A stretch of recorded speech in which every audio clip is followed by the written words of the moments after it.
Hey guys, it's Nick, and this is part one of a two-part series I'm going to do on an interesting project I've been working on the last couple of days.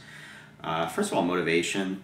I mostly work on financial applications, so I thought it'd be cool to work on something that's a little bit outside my comfort zone in electronics.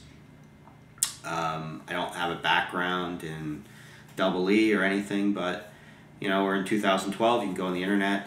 YouTube and Instructables have some great videos. You can educate yourself on anything you want these days, which is great.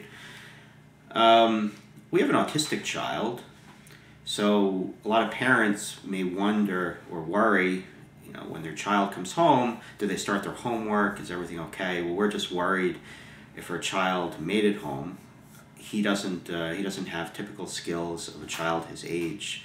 To tell people his name, address, and phone number if he gets lost. So it's always a worry for us. So I thought it'd be cool to put together a simple sensor notification system that would just notify me when he gets home.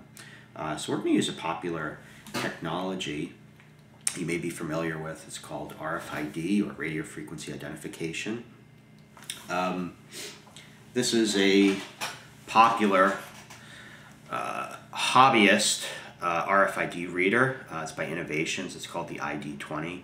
I'm not going to go into this in too much detail, but there's ports on the back.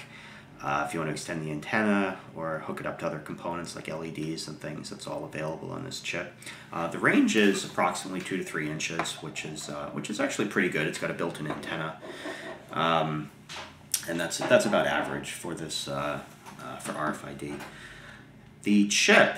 This is one of the chips. This is about the size of a dime,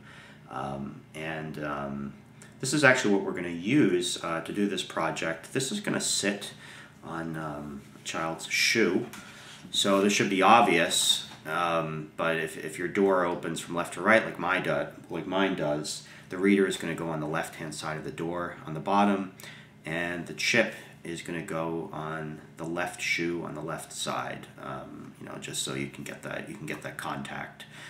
And I actually have 2 shoes here. Of course, my daughter is pink. My son is blue. So I want to take a quick look at the software side of it. So first of all, for the notification system, we're going to use a very popular application I'm sure you're familiar with, Twitter, and it's really just a combination of hooking up the reader of the RFID to post to Twitter. So I've been using Java, and just a couple of quick points on the application. First of all, you're going to want to go into your Twitter settings and set up a new application to give access to post to Twitter. It's pretty easy to do. You just follow a couple steps, and they'll give you a couple of private keys that you can use to put into your system.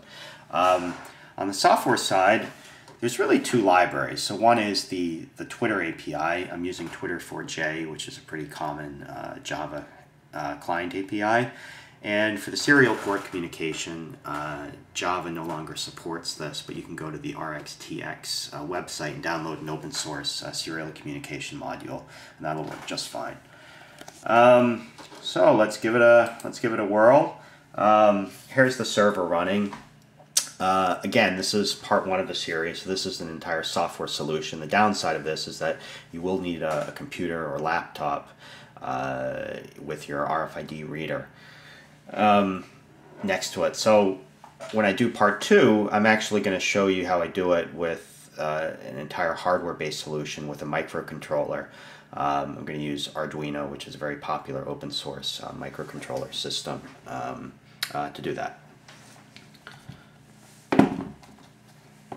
So let's give it a whirl. This is our daughter coming home, and our son with the blue shoe.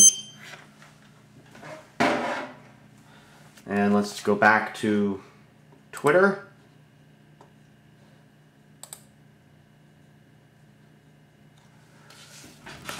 And there you have it. So for all you Uber geeks out there, this is how you hook up your RFID reader to Twitter.